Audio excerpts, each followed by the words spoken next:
Ang unang pagbasa gihisgutan dinhi ni Propeta Oseas ang awhag sa Ginoo nga ang tao nga mibiya kaniya, ang Israel, kinahanglan nga mubalik nga mahinulsulon. Ingon siya, andama ang inyong igsusulti, muangkon ta nga kita nakasala og mangayo tagpasaylo sa Ginoo.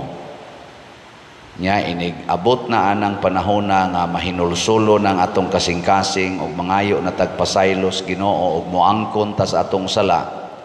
Niingon dayon ang Ginoo, himuon ko silang matinuohon o higugmaon ko sila.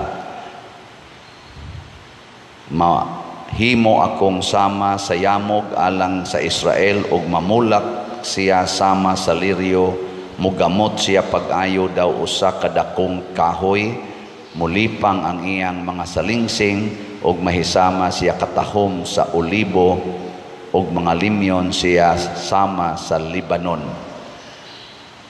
Kanindot di ay sa kanibang atong higugmaon ang Ginoo. Muna diri sa atong tubag sa Salmo, ningon, ako ang Ginoo nga imong Dios, pamatia ang akong tingog. Mao ni ang sawop ang matao si Hesus dinis kalibutan, mao ni ang awhag sa Ginoo. Lingiya imong tupad, ing naunsa roy imong hinulsulan. Ang di mo lingi padong sa impierno. Unsay imong hinulsulan, pulos man kita mga sadan. Kanang wa mo lingi, bahala na mo diha. Pulos kita sadan. Muna pag-ingon diri ni Hesus, ang dakong sugo, duha day kabuok, dakong sugo, pero connected ni silang duha. Higugmaa ang Dios, labaw sa tanan, sa tibuok mong kasing-kasing, hunahuna, kusog, kalag. Unya ang ikaduha, higugmaa dayon ang imong isikataw sama sa imong kaugalingon. Kanus aman ta makasa sa Ginoo, kanang higugmao na nato ang atong kaugalingon, unya gamito nato ang atong isikataw para malipay ang atong kaugalingon. Kamong mga asawa nga ni adinhi, kinsa ninyo ang nahigugma gyud sa inyong bana sama sa inyong kaugalingon? Kana bang di gyud mo masuko, di mo magyaw-yaw sa inyong bana? Tasa ka mo? Pulos-pulos gyud mo mga yawanon. Kay sama gunas imong kaugalingon, kanus amang ka nagyaw-yaw sa imong kaugalingon. Wow, magyaw-yaw ka ngadto sa uban, pero imong kaugalingon imo ginang sabton, imo ginang pasayloon. Gani moingon pa man gani kas uban nga sabta ko ninyo. Ana man gina. Ang mga bana, kinsa ninyo dinhi ang nahigugma gyud sa inyong asawa sama sa inyong kaugalingon? Kana bang di gyud mo masuko, mudawat ra gyud mo kun magyaw-yaw na sila, saputo na sila, okay ra gyud ninyo kay musabot ra gyud ba kay ako gunang kaugalingon, itaas ko no ba mga bana. Otro sa demo. Kamulang mga parishioners, kinsa ninyo nahigugma sa pari, sa inyong paris priest, sama gid sa inyong kaugalingon nga kun ang pari mo ingon pamalit mo slat, palit dayon mo kay haron gyud malipay ang pari. Tasa kamot naagyo yung mga 5 kabuok. Kamong uban mga buangon mo. Ang inyo rin kaugalingon, inyong gigugma. Mao ni ang nindot. Mao bitaw karon ay mangutana nako, Pader, kinsa man gyud maayong butaran nato ani mga kandidato? Ingon dayon ko, naa gid tay standard sa simbahan nga gitudlo ug unsa man na kinahanglan ang kandidato nga atong pilion kana gyung makadiyos, makatao, makabayan. Ano na siya? 3 ka M. Makadiyos, makatao, makabayan. Naba mo roy natanaw aning mga nanagan karon sa midterm election nga naa aning tulo ka qualities na og naa gani butari dayon. Pero kanang ani ayaw na lang nagbutari di ba? Unsaon man pag-ila sa tao nga makadiyos og makatao, kay kanang makabayan mosunod ra man na siya. Unahon ginang makadiyos nga makatao. Unsa may mga pipila ka mga ilhanan, adi na lang tamutan-aw og lain. Anhi tamutan-aw ni Hesus og sa mga santos, sama ni Maria og sa tanang mga santos. Unsa may ilang kinabuhi, isip, mga tao nga nahigugmas Ginoo og sa ilang isig katao. Ang nag-una gyud, di gid na sila mangandoy og kwarta para sa ilang kaugalingon. Kay ang Dios wa man magkinahanglag kwarta, di ba? Wa sad magkinahanglan ang imong isig katao nga ikaw dato gyud ka una pa ka makapakitag gugma nila. Wa man magkinahanglan ana. Unsa may pangita aning mga tao nga kanini ang makadiyos, kana gyong kakabos sa kinabuhi. Kay kani manggong kabos maunay kusog kay mo sangpit og Ginoo, mausad nay kusog kay mo alagad sa iyang isig katao. Kanang kabos ba mao na nga ang tanan gyung mga santos gikan gani ni Hesus hangtod tanang mga santos ang ilag yung gipuy-an nga kinabuhi mao ang kakabos. Bisan kadtong mga hari, mga rayna nga mga santos ang kinabuhi, bisag nagpuyo sila gingharian, ang ilag yung personal nga kinabuhi naagyos kakabos. Pasabot wa sila mangangkon sa mga kwarta nga naa nila kung dili ilang gigamit kini para sa pag-alagad sa Ginoo o sa isig katao. Nana ba mo'y nakit-an ron sa mga kandidato nga nanagan, labi na gyud sa team Marcos o team Duterte, na mo'y nakit-an nga ingon ani og batasan nga mangandoy gyud kakabos, mahigugma gyud mga kabos o niya dili magsigig pangwarta na ba? Butari. Pero gwa gani, ayaw na lang. Kapoy. Kanang mga kandidato nga magsigig pangwarta, kanang mga leaders nga magsigig pangwarta, madinhi man sa simbahan or diha mas gobyerno, makaguba nag bayan or community. Dili na sad sila makabayan. Ikaduha, ang tao nga duol kay Ginoo andam kaayong muantos. Kana bang muantos, morisgo sa iyang kinabuhi o sa iyang image alang sa pagsunod sa Ginoo o sa iyang isig katao. Sama anang pag-ingon nga higugmaa ang imong kaaway. Karisgo ana, di ba? Risgo kay na kanang pag-ingon ibaligya ang tanan o ihatag ang halin ngadtos mga kabos, risgo kayo na, di ba? Ilingay mong tupad ing naandam kang morisgo para nako, ing na kano, ing na morisgo ka para nako, pasabot andam ba kang magpakamatay para nako, ana. Oy, mo ingon ang imong tupad kamatay lang diha, oy sa sakit tiyan ako diri.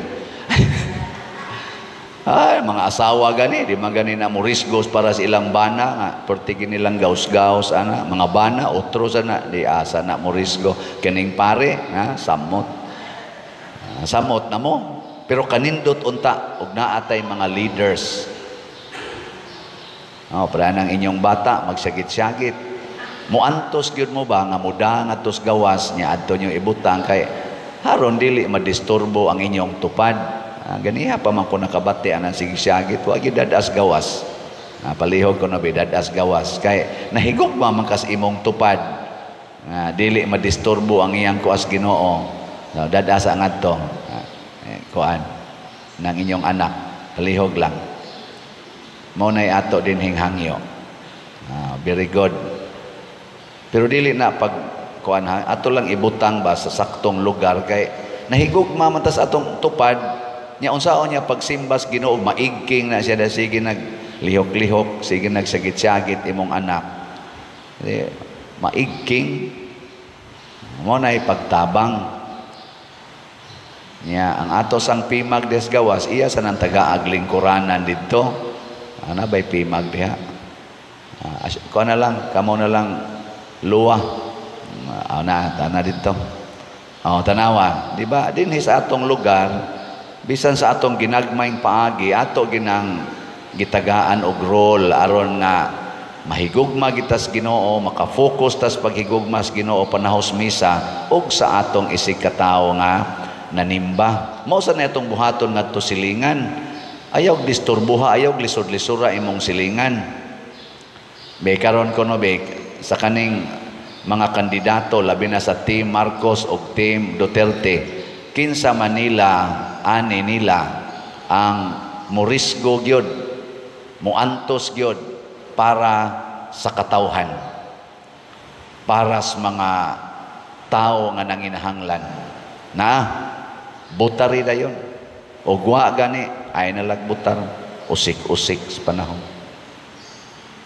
Ikatulo aon sa tuy una na kong gingon ilhanan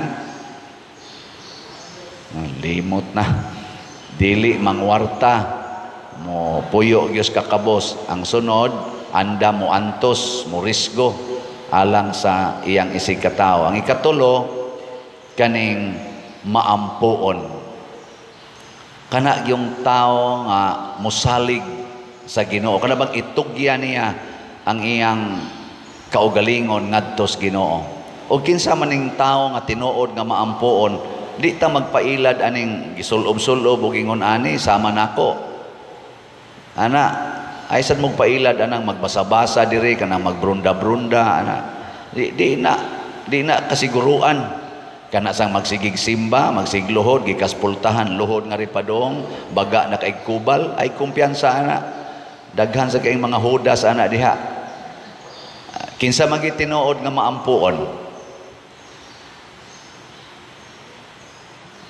wa mo kibaw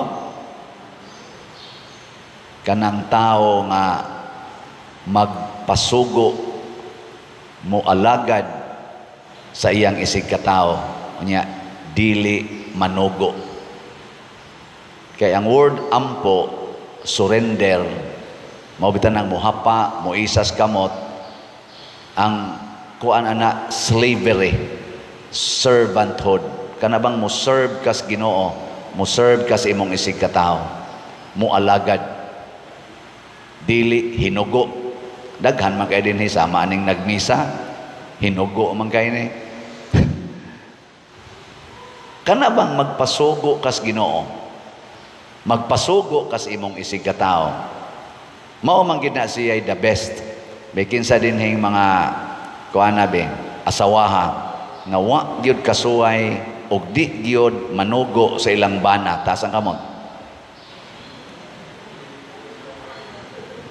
dili gid mo tinuod nga maampuon mga bana kinsa dinhi ang magsigi ra gyud nya malipay gyud mo nga magsigig pasugo sa inyong asawa taas ang kamot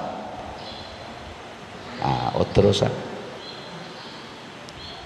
mao ni atong i-check kay kining nang-apply nato ibutang nato sa context sa politika ba kaning atong eleksyon kay mao man ni atong giatubang nga porting dakua nga kana ganing event sa atong nasod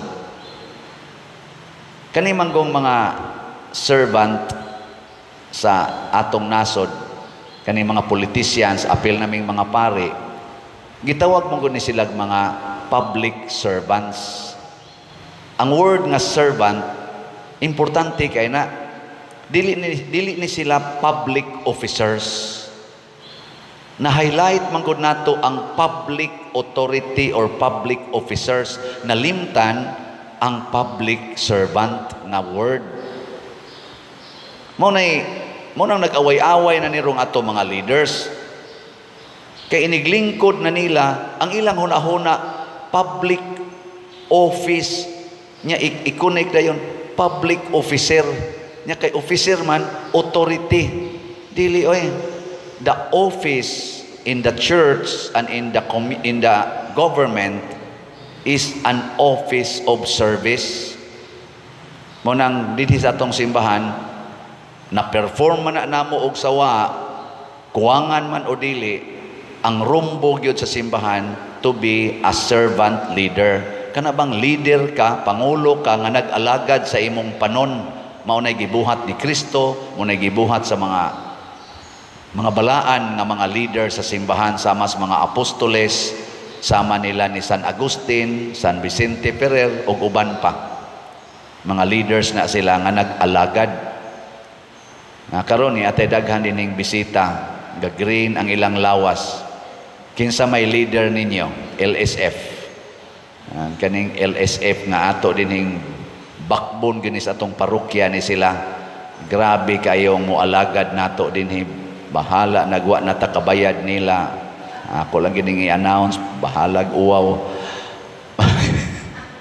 Inigsangpit nato tubag dayon bisan pagwa takabayad tungod na sa ilang leader. Adi man sa na perfect, nga buangon man sa na ilang leader usahay.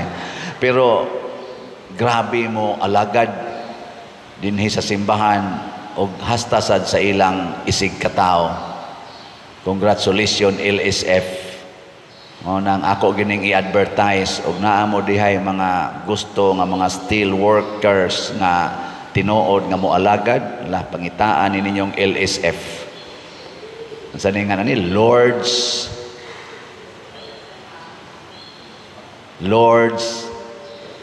Steel Fabricators.